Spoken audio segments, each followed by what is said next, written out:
Hey Internet, I'm Brian Hink, and I'm doing another strategic analysis today. And the game is The Resistance Avalon, and it's by Don Eskridge, and it is an incredible game. I will tell you with 100% complete honesty that this is my favorite game in the world right now.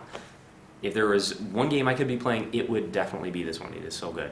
What I like about it is that it has so much social interaction in the game that even though it's only like a 10-minute game, they pack so much of that interaction into that 10 minutes that it feels like a 2-hour D&D session that just compacted into that small amount of time, because immediately you are interacting with everybody around the table. If you're evil, you are looking at the evil people and trying to make a plan of how you're going to attack this based on their positions around the table. If you're good, then you're looking around the table at everyone to try to figure out who is evil and who is good. If you're Merlin, you know who everybody is at the table, probably, unless you're playing with some of the optional characters, and so know everybody, and you are now trying to figure out how you're going to. You're also looking around the table at the board position, who's the leader, where the bad people are, and there's probably like 1,000 other things that are going on in your head too. So it's just it's like exhausting almost. I just had an Avalon tournament and played for 6 hours straight, and it was an awesome 6 hours. But at the end of it, I was pretty exhausted because you're always trying to put on this like front, like this face of like, okay, now I'm Merlin, so I got to act this way, and now I'm an evil person, and I have to act this way, and it's like you're being false all the time, and it's really really hard to do. So, but fun. Oh man, this game has an aspect that I haven't found in any other game. And it's like constant. It's so cool. So anyway, if you haven't seen my videos before, I am assuming that you know the rules to this game because I'm not going to go through them, and I'm not really going to give you any more of a review than I just gave you right there. I'm done with that. So I am going to focus on strategy. So from now on, it's going to be all about strategy. And speaking of that, there are two things that are really key to this game. One is just being able to take all the little tiny pieces of information that you have in this game and then figure out who's good and who's bad based on it, and possibly even their roles, like to try to figure out who Merlin is. So take the little pieces of information and make these deductions to figure out who is who. So that is one piece. And then the second piece to it is just that, like, being able to lie to people, to confuse people, to pretend you're someone that you're not, to play a character. And that part is really tough. The first part you can learn if you have a lot of people who play these strategy board games, have that like kind of math and science and probability theory, probability skills where you can kind of make those deductions without too much difficulty after you play a couple times. But then the lying part, or the deceiving part, is a whole nother skill set that a lot of those people for the first category do not have at all. And so that is harder to teach, I think. And so I'm gonna stick mostly with the first part, because I'm honestly not the best at the second part anyway. So I'm gonna stick to the first part, and I'm gonna go through each character, the role that they have, and their goals. They usually have like kind of a primary and a secondary goal for what you're trying to do in the game, and a few strategies for each of those. And then I'm going to talk about voting and where to get information about who is who, and some general tips too that don't really fit into any of the other categories. And that'll be about it for this video. So I'm going to start off right away, go over to the characters. The characters in Avalon are what set it apart from the original, The Resistance. And The Resistance itself was an awesome game, and it laid the foundation for Avalon. Avalon would not be here without The Resistance. But Avalon is just a little bit better because Avalon gives you a bunch of optional characters that you can throw into the game to really mix it up. I mean, normally that's not even needed. You have to play with Merlin and the Assassin, and because roles change or characters change from game to game, even playing with the same people is actually different every time.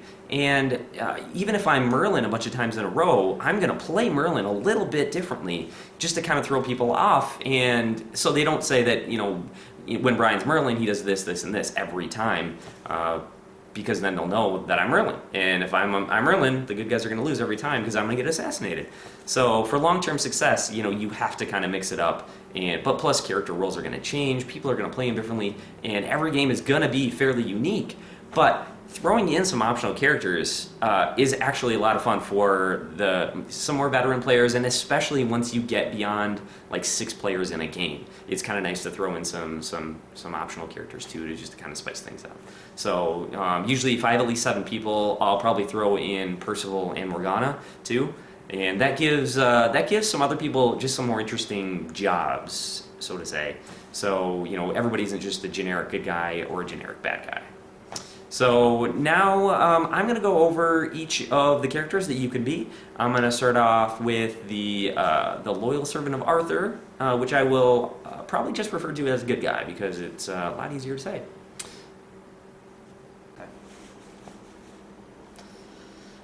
This is probably the most boring character that you can get in the game. I admit when I flip over my character card and I see that I'm just a generic good guy, I'm a little sad because I don't get to I don't know, try to trick people or the game that you play is just it's just more laid back, low key. All you're doing is you're trying to figure out who's good and who's bad.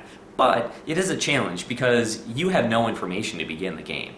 So that is kind of fun about it. You're trying to use every possible piece of information that you can gather to try to figure out who those evil guys are at the table.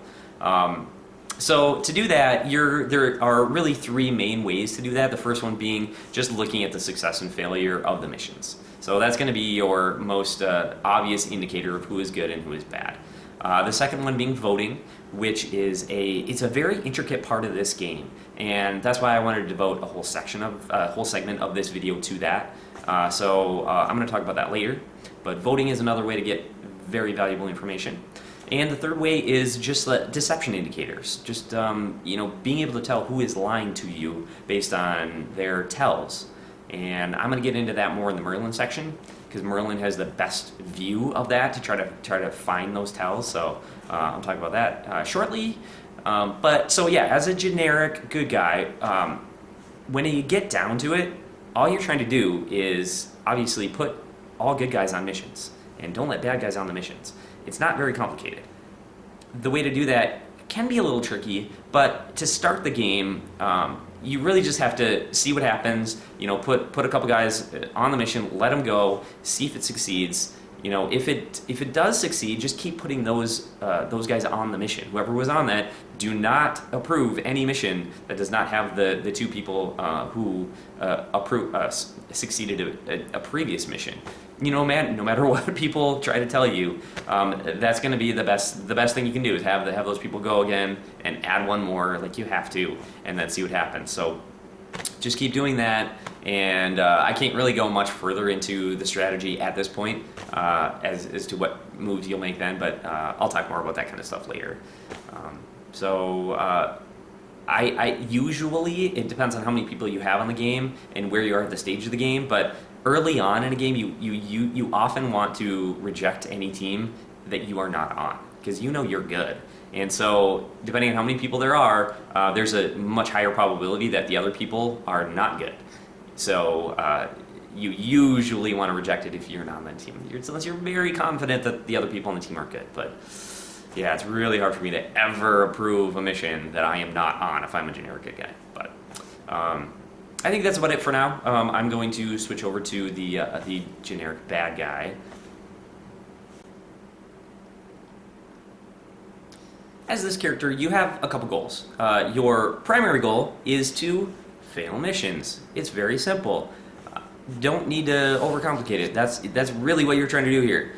Your second goal is to try to figure out who Merlin is, because why not help out the assassin? I mean, they're the one who really needs to pay attention to votes, because it is going to be up to them to call out who Merlin is, to point them out. But if you can help them make that decision, if you can maybe bring up a couple instances where voting results really pointed to a certain player as being Merlin, might be someone that they weren't really considering. So you can really help. You can even figure it out for the assassin, especially if the assassin is a new player. They might be completely lost, have no idea. So in order for your team to win, you're going to have to help them point out the assassin. So as a generic bad guy, a very common strategy, especially for a new player, is to slow play it. If you get put on a early team, just succeed it. Then everybody thinks you're good, and you can build up that trust, and hopefully get put on future missions. And so, yeah, I mean, it's a viable strategy. I will occasionally use it, but it's not the best strategy. The best strategy is to fail that first frickin' mission, because adding on if you can fail 3 missions, you win, no questions asked. If you succeed that first mission when you could have failed it, you just gave them one of the 3 victory points that they need to win the game too. So it's every single mission is too critical to just give them one, give the good guys a win. So normally, yeah, of course, if you are one of the 2 people on a mission or 3 people on the mission, depending on how many people are in the game, and you fail it, yes, you will get your feet to the fire. You will get people accusing you left and right of being bad. What you have to do is you have to cope with it. Just deal with it, deflect it to the other people who are on that first mission. So if you are unsure of your ability to cope with all that inquisition, then yeah, maybe you want to slow play it. Maybe that is going to be your best bet. But the most effective thing is to take that win for the bad guys and just deal with the accusations, because you honestly don't build that much trust by successfully completing a mission, the first mission, because everybody is like, yeah, they had to pass that one. So you don't really build that much trust with the good guys. So that is what I would recommend. Also, if you feel like you are being found out, if you think that the good guys are on you, never give up. Absolutely never, ever give up. You can always get back into their favor. Just keep helping them, keep just saying over and over that you are good, I am a good person. I don't know why you guys don't believe me, I'm good, and act frustrated that they aren't believing you. Because even if nobody really does believe you that you are good, you will at least put a little tiny bit of doubt into their mind that possibly maybe he is good. You know, even just that little bit of doubt can cause them to be confused, vote up or down a mission that they otherwise would not have, maybe even put you on a mission, especially later on when you have to have like all the good guys on the mission. So you can still get back into their favor. I've seen way too many times when an evil person is accused too many times and then just gives up and just like, hey, yeah, all right, I'm evil. You know, maybe they wouldn't say it, but it's just so clear that they are.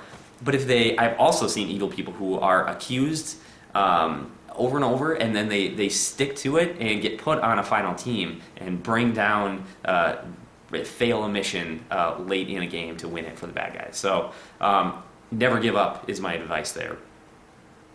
Another thing I want to talk about is table order, which is critical for the evil players.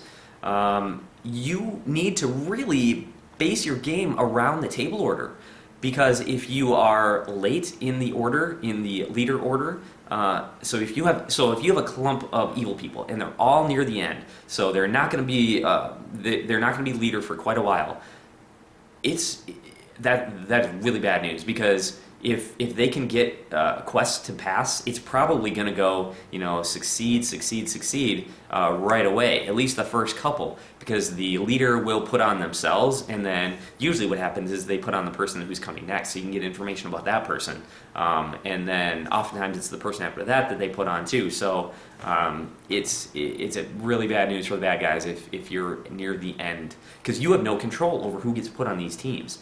So at that point, you're going for rejections. You're trying to accuse people. You're trying to confuse people. You do not want any of these teams to go.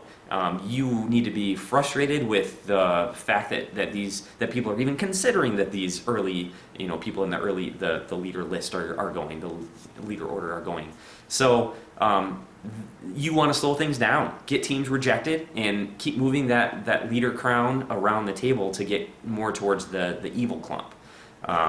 It's opposite if you have a clump near the beginning. You want the first teams to pass. You want to do as much damage as you possibly can before you start losing control of who gets put on missions.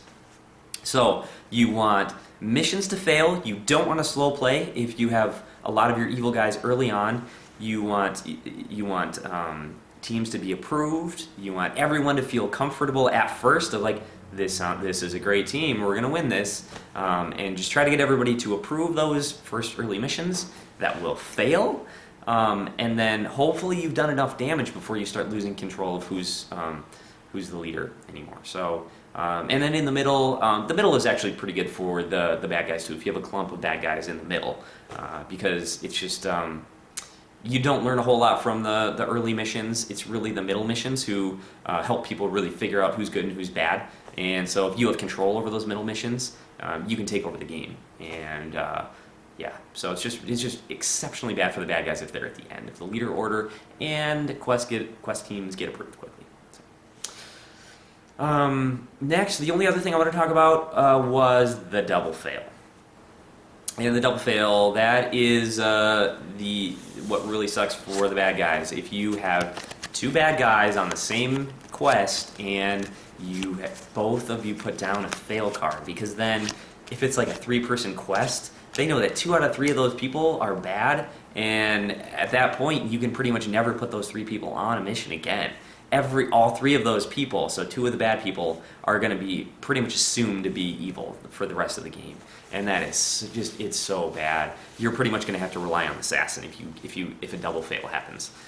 The exception being, maybe on like a 4-person quest or a 5-person quest, depending on the number of people in the game. But yeah, that's the only time when it's possible to survive a double fail, really. So that is a tough call. What I do is I will almost always succeed, put down a success card. I just don't want to risk that double fail. But it also depends on where you are, how well you're doing in the game. Can you risk just giving the good guys a win? Or can you not? If you can't, someone has to take a risk and put down a fail.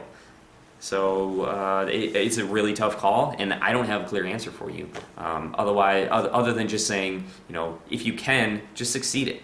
I mean, if you can stand to give away a win to the good guys, just do it. But if you can't, yeah, you gotta take a risk sometimes. So next, I'm going to move on to Merlin. This is the most critical character in the game. You need to steer the good guys in the right direction. But don't be too obvious, because obviously at the end of the game, if the good guys win, then you'll get assassinated because everybody knows that you're Merlin.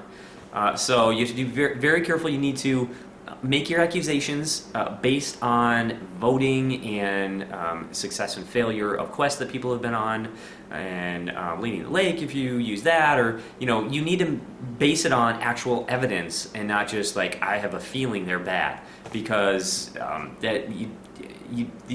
going to make it obvious that you're Merlin if you do that. So you can't do that.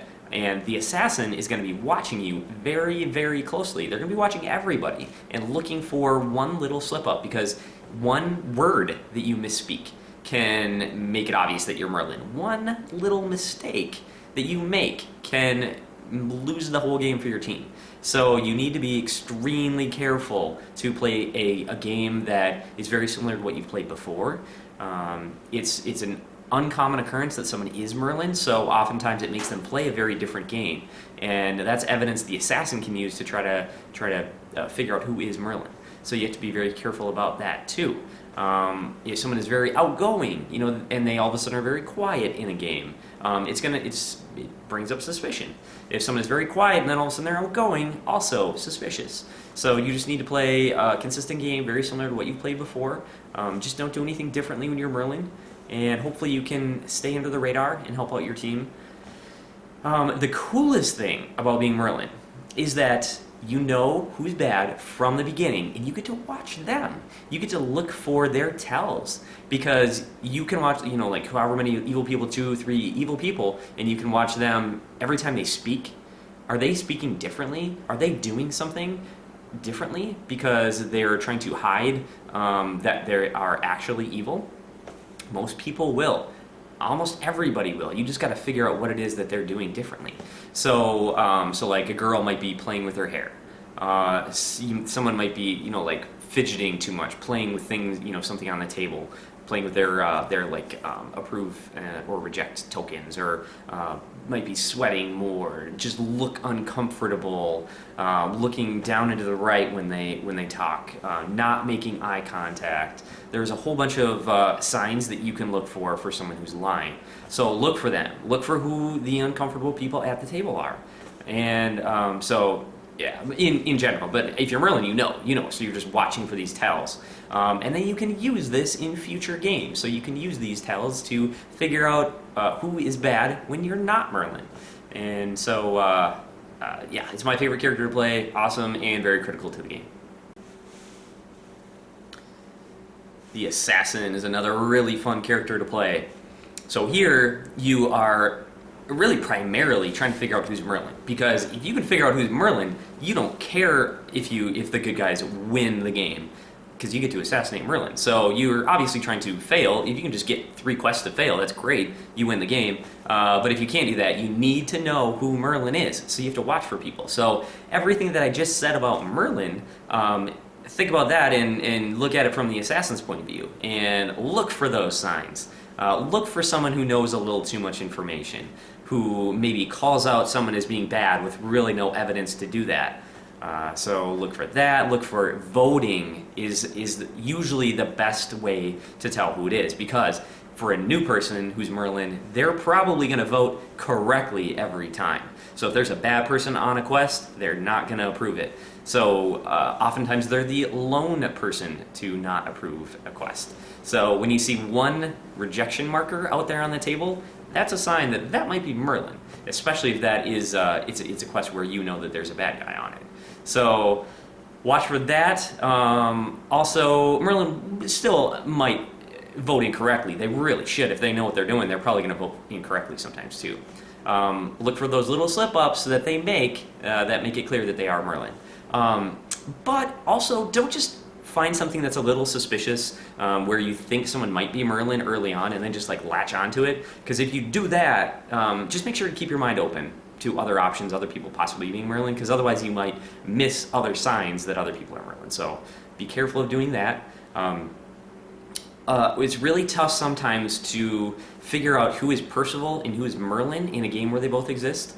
Because Percival has additional information also. So when they start, if they were to maybe quickly accuse a bad person of being bad, they might be accusing like a Morgana, because they figured out who's Morgana and who's Merlin pretty quickly, and they start accusing them with no evidence. And then that might make you think that they're Merlin, but it's just something to watch out for. If you think of someone who is trying to narrow it down between 2 people, sometimes you can identify that behavior. If you can do that, that is really valuable, because you know who's bad. The other person is quite possibly Merlin. So that is also another way to hopefully tell. Also, it's a mistake that's easy to make, because you're trying to figure out who Merlin is. If you're really sure, you really think someone's Merlin, you get really excited and the good guys win, and then you get to say, you flip over your assassin card and point to them, or flip over their card and be like, Merlin. It's really tempting to do that. I know it is for me. I've done it before. And I've been wrong, actually, too. So don't make that mistake like I did. Always, always, always consult with your fellow evil folks before you make your accusation, your official accusation about who is Merlin. Because they might have noticed some little slip-up that you did not notice. So definitely always consult, especially if you have Mordred in the game, because Mordred is the best person to help identify Merlin. So if you have a Mordred in the game, definitely get their advice. Ask them who they think Merlin is too. So that is the Assassin.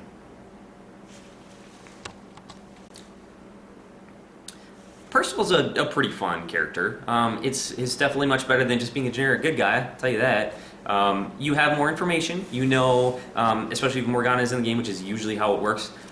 You know who Morgana and who Merlin are. You just don't know which is which. So you need to just keep keep an eye out, try to figure that out. It's usually pretty obvious. When you can narrow it down to one person being good and one being bad, you can pretty quickly tell that.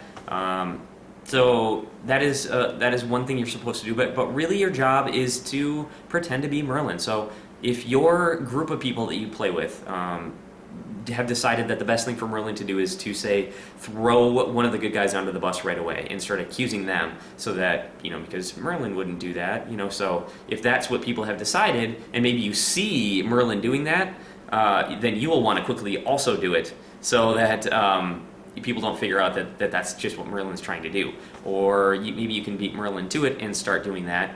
Just do things that you think the table will think Merlin would do. So yeah, I kind of have to keep it that loose, because it really depends on who you're playing with, how many times you played. If you're playing with new players, it's this one, it's hard to, you just kind of have to feel it out and just do whatever you think is best to pretend that you're Merlin.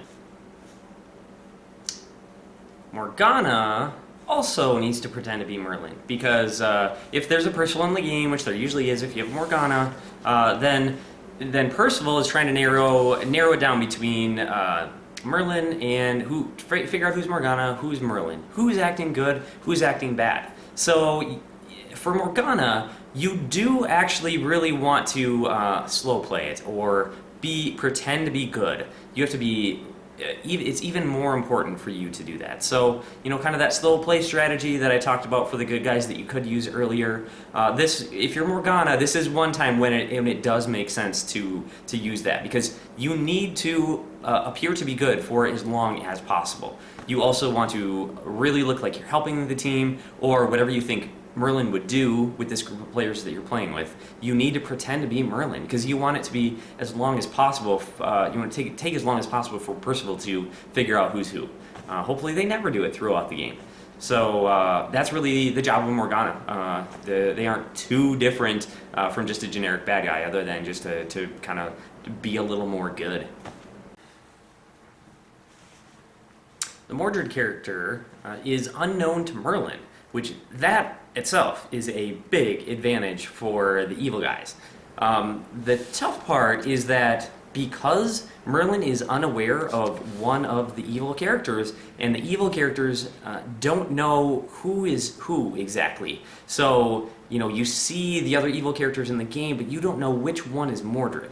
And that hurts, because now you can't watch as closely who votes correctly all the time, because all you know is who the evil characters are, but Merlin knows who the evil characters are -1. So now they're going to vote incorrectly to your eyes, but to their eyes they're still voting correctly. So it just makes it harder to tell who Merlin is based on voting. So but still, so basically it helps the evil characters lose the 3 missions to win the game, but it makes it harder for them to win the game by figuring out who Merlin is.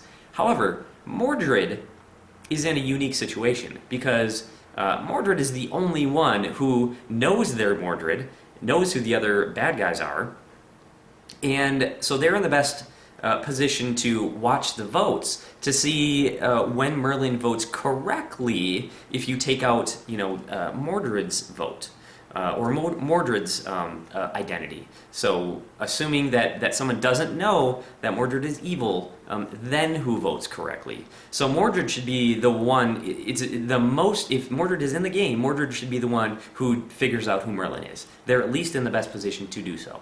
So make sure, if you're Mordred, you consult with the assassin before the assassin makes a guess as to who Merlin is. And it is really your job then to figure out who Merlin is. It's really up to you then. Oberon is a pretty cool addition. I won't usually use Oberon in a game, but I'll throw him in every once in a while, especially in a larger player game. It gives someone a little more interesting job than just being a generic evil guy. So Oberon is unknown to the other evil characters, so just a secret evil person in the game, but it makes Merlin more powerful, because Merlin knows who Oberon is. So Merlin has the most information in the game, then, by far. it's kind of cool. It's a cool dynamic if you're sick of whatever character set you were playing with before, because now some of the evil guys have to just be okay with a quest going that they don't know of any evil people on it, and hope that Oberon is on that quest. So it really causes havoc in the voting in general. Oberon has to decide whether to pass or fail a mission, so throw a succeed card in or a fail card in, and without really knowing who's good or bad. So Oberon has to be very watchful of who they think is good and who they think is bad, in order to not get two fail cards on a single mission. But really, safest thing for Oberon to do is always to throw a fail card in there, and it will result in more double fails, which does suck, but that does help the bad guys identify who Oberon is, at least. But it does really suck to have the two fail cards. So try not to put a fail card in if you're positive there's another evil person on the team, but if you're not sure, just put a fail card in for Oberon. The Lady of the Lake is a really cool card too, to throw in there once in a while. I will actually usually play with it if I have at least 7 players in a game. It adds another cool dynamic. It's like a chain of identification, where you can try to. It's just another piece of evidence to use along with voting results and successful and failed missions results. So it's just another way to do it. It's also another opportunity to lie, and it's the hardest way to lie because you're looking at a blue card and just like saying evil, or vice versa. And also sometimes if you're found out and you're part of that chain, it gets really hard to then prove your innocence. So it's a really good challenge to try to keep your straight face if you're an evil person and you're messing with it. And it's also fun when a good player gives it to an evil person, and an evil person looks at the card and or gives them the evil card, and the good person says they're evil, and then the evil person is like, what? You're like, that is also really hard character to play too, to be like, that is not true. That is not true at all. No, I am good. And to try, it can just be a really fun back and forth between those people for the rest of the game, and it has to be. If you are evil and you are a good person tells you that you're evil, you have to defend yourself and keep going back and well, no, if you're doing, no, they're evil. If they're calling me evil and I'm good, they have to be evil. Everybody, they are evil, and you have to keep that up through the whole game. Anyway, strategy. If you're an evil person and you start with this card, you really have 2 strategies you can use. You can give it to someone you know is good, call them good, and then you build trust with them. That's one option. The other option would be to give it to an evil person, call them good, and then everybody thinks that they're good. So those are kind of your 2 options. The first one is usually the best one. That's the one that I would go with most of the time. And that builds trust, but you can build even more trust, because once you give it to a good person, you immediately call them good when you see that blue card. They're good. Then you have to keep it up by saying, for the rest of the game, it's you and me. We know we're good, even though they don't know anything about you. But if you start talking about how, it's you and me, we will do this, let's get ourselves on a mission, and keep building up that idea that you are both good, you can carry that throughout the game. And you might want to slow play a little bit if you do that early on, but then you will be trusted, and then you can throw a fail in here or there, wherever you think it's best. But that is probably the best one to do.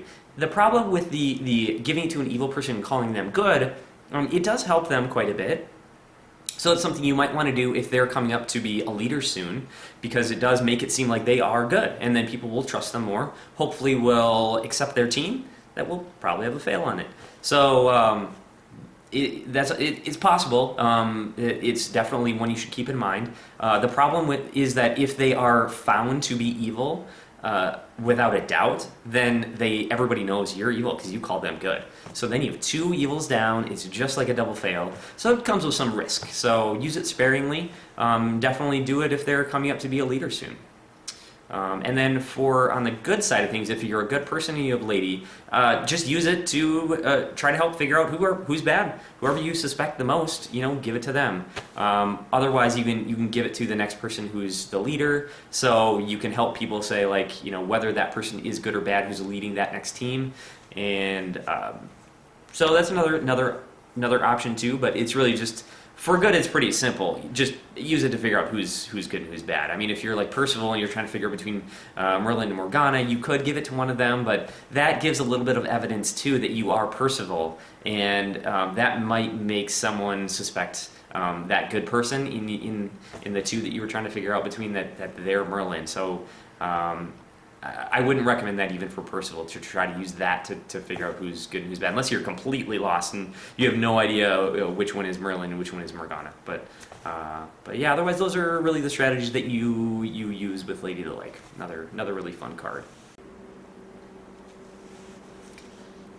As I mentioned, voting is a very important part of the game, and it's a way to get information. You get a little bit of information, but when you add a little bit, you're building a case. You're trying to figure out who's good and who's bad, building a case for or against someone being good or bad, and that adds up. It really, really adds up, especially when you add to it things like success and failure of missions and who is on the missions and other who looks like they're lying and who is uncomfortable. You're just building your case little by little. So that's what voting will help you do. The most important thing about voting is that you want to remember how people voted after the results have come in. So remember, take a snapshot in your mind of the rejections and the approves for a team that gets approved, so that when you see if it succeeded or failed, you can go back to those results and try to figure out what does that mean.